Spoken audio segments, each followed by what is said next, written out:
У вас все, да? Обращающая сторона, у вас есть вопросы? Представитель Джоркеш, да, пожалуйста. Спасибо. Джанабеков, да. Уважаемый Самат Куштович, скажите, пожалуйста, вот в статье 401 в части 2 Уголовно-процессуального кодекса Кыргызской Республики предусмотрено право обжалования иных судебных актов.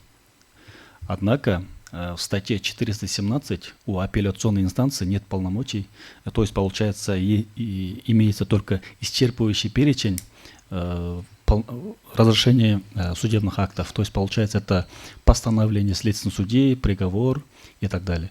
А по поводу иных судебных актов не имеется. Почему законодатель не предусмотрел этот момент? Если, мое мнение, да, если в Уголовно-процессуальном кодексе была норма обжалования, тогда можно включить 417 статью. Ну вот, я же говорю, вы включили, да, вот поэтому я воспользуюсь этим положением, я обжаловал судебный акт, то есть получается частное определение.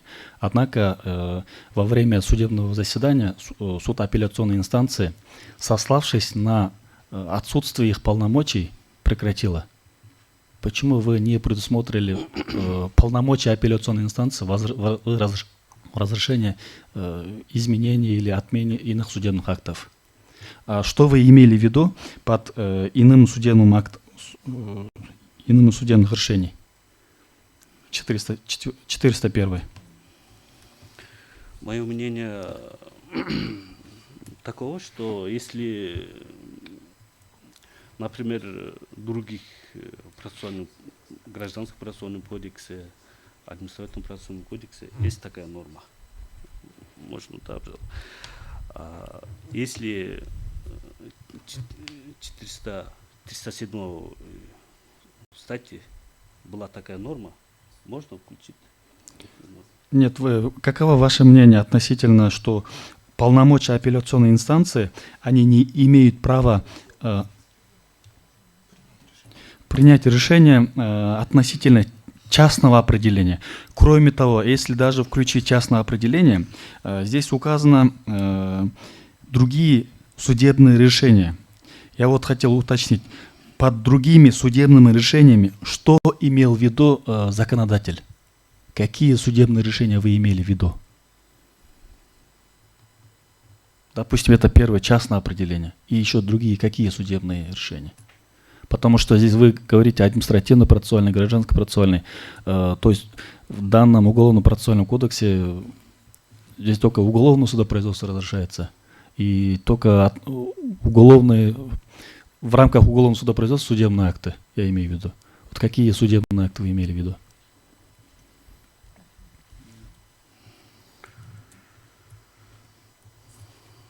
Практика как... Можно этот вопрос оставим, да? Да. Потому что 417 я, честно, не... У него нет да. ответа на ваш Хорошо. вопрос. Спасибо. Следующий вопрос. Скажите, пожалуйста, вот мы увеличили объем, то есть, получается, мы в резолютивной части указали 417 статью. И как вы относитесь, что увеличить полномочия апелляционной инстанции, чтобы они могли разрешить или отменить, либо изменить, либо оставить в силе иных судебных актов суда первой инстанции? Как вы относитесь к этому вопросу? Только этот вопрос, да? То есть, получается, я конкретизирую вопрос, чтобы у суда апелляционной инстанции была возможность, то есть была полномочия разрешить иные судебные акты суда первой инстанции, вынесенные в ходе судебного разбирательства суда первой инстанции. По-моему, в апелляционной инстанции есть право? Нет, здесь в статье нету. Вы не включили. Вот, например... 417, 8 пункт, посмотрите, там есть, по-моему. Вот здесь в 8 пункте определение об отмене постановления суда первой инстанции или постановления следственного судьи и вынесение нового определения. То есть, получается, здесь получается, как я понял, исчерпывающий перечень, постановления. А могут быть и другие определения, частное определение или постановление по другим основаниям. То есть получается здесь относительно, как я понял, только по мерам пресечения. Нет, мое мнение по 8 пункту хватает на это. То есть вы считаете определение об отмене постановления суда первой инстанции или постановления следственного судьи и вынесение нового определения, это означает, что они могут по этим пунктам отменить либо изменить частного определения? Можно, да. Так, есть еще вопросы у вас? Вопросов. Скажите, пожалуйста, вот последний вопрос. Какова была цель включить вынесение частного определения в отношении государственного обвинителя, в отношении адвоката, который осуществляет защиту, если в других, например, в конституционном законе о прокуратуре имеется ответственность сотрудника прокуратуры, то есть получается решение коллегии или по другим основаниям они могут привлечь к дисциплинарной ответственности. И у адвоката то же самое. А какова была цель включить в Уголовно-процессуальный кодекс вынесение частного определения? Нет, И что вы имели в виду, чтобы частное определение, какова сила, какова это? нет, мы в своем возражении тоже в докладе отмечал, что суть института частного определения заключается лишь в выражении судом реакции на определенные действия. А потом адвокатура, вот, комиссия по этике сами определяют. Может адвокату предупреждение, может лишать лицензии адвоката, они сами определяют. Но согласно Конституции Кыргызской Республики, частное определение – это же тоже судебный акт. Да. То есть, как вы считаете, судебный акт должен быть исполнен? Или они могут быть оставить без внимания частного определения? Нет, если частное определение, Вынесли.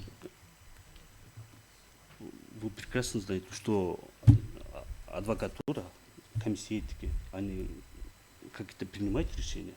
По этой Хорошо, решению скажите, вы обжалуете. хорошо, я понял. Скажите, пожалуйста, какие были последствия, чтобы включить данный пункт в новую редакцию Уголовно-процессуального кодекса? То есть в предыдущем Уголовно-процессуальном кодексе не было, и какова была последствия, чтобы именно включить этот пункт? Были ли у вас какие на практике? Так, до редакции 2017 года есть такая редакция. Вот второй пункт. Одновременно суд сообщает по этому настоящему прокурору или адвокатуре, соответственно. Это редакция 2017 года. Да. Да. Там нету частного определения. Нет, все написано это. При неподчинении обвинителя или защитника распоряжение при слушании дела по постановлению судей определение суда может быть отложен или не представляется возможным без ущерба дела заменить дело. Одновременно суд сообщает. Это сообщает. Да, пусть сообщает, да, мы же тоже, я не против, если я, например, проявляю неуважение или нарушаю во время судебного заседания или воспрепятствую осуществлению правосудия, да, то есть я не возражаю, если суд направил или сообщил в Министерство юстиции или в адвокатуру, ну, естественно, мы должны понести наказание за это непроявление уважения, но частное определение, какова была цель? Могли бы оставить предыдущий пункт? То есть я хотел узнать, какие были последствия, чтобы именно частное определение включить? Мое мнение такое, если какие-то дополнения будут, вот здесь по практике работает, вот, представители сидит Генеральной прокуратуры, Верховного суда, они, по-моему, такое мнение. Вопросов нет, уважаемый суд. Самат Аскарович, у вас есть вопрос? Да, есть вопрос. Пожалуйста. Скажите, пожалуйста, правильно же мы понимаем, то, что частное определение – это судебный акт, верно? При этом, когда судья выносит судебный акт, направляется в комиссию по этике. Вот. И, соответственно, комиссия по этике, если усматривает как бы необоснованность, незаконность судебного акта, вот как вы отметили, она может отменить судебный акт? Да, правильно, да. То есть Я думаю, что комиссия по этике может отменить судебный акт, частное определение? да. Вы так Они- утверждаете, да? Комиссия рассмотрит, они сами решение принимают. Хорошо, тогда такой вопрос. Вот смотрите, согласно статье 64 Конституции Кыргызской Республики, именно ответственность адвокатов отсылает на специальный закон. Вот. А Уголовно-процессуальный кодекс, часть 2, говорит то, что суд вынесет частное определение. Вот скажите, пожалуйста, как представитель Джогорку Кенеша, как данные нормы между собой согласуются? То есть Уголовно-процессуальный кодекс с статьей 64. По иерархии, конечно, уголовно-процессуальный кодекс выше. А закон о адвокатуре, адвокатской деятельности, они по иерархии. Хорошо, вы согласны с требованием закона об адвокатуре Кыргызской Республики, где указано, что именно предметом рассмотрения комиссии по этике является обращение граждан, судов? То, что требование закона так написано, вы согласны с этой нормой? Да. А согласны с тем, что там не указано частное определение?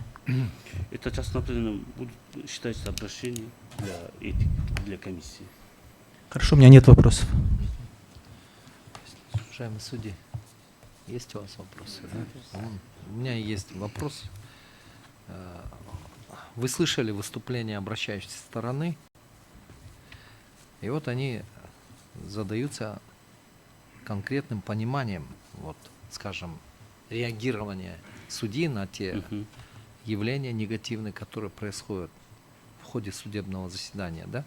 То есть частное определение, вот эти обращения могут называться частными определениями или не могут называться, исходя из того, что частное определение, Для исходя из комиссии, того, да. является это судебным актом или не является. Здесь все вопросы вокруг, или, скажем, содержания этих понятий. Мое мнение, В кодексе конкретно обозначено вот это реагирование конкретным понятием. Частное определение. Мгм. Частное определение. Я думаю, что для адвокатуры, по-моему, хватает просто это обращение. Мое мнение. так. Ну, в общем-то, понятно ваше, да? Хорошо, присаживайтесь.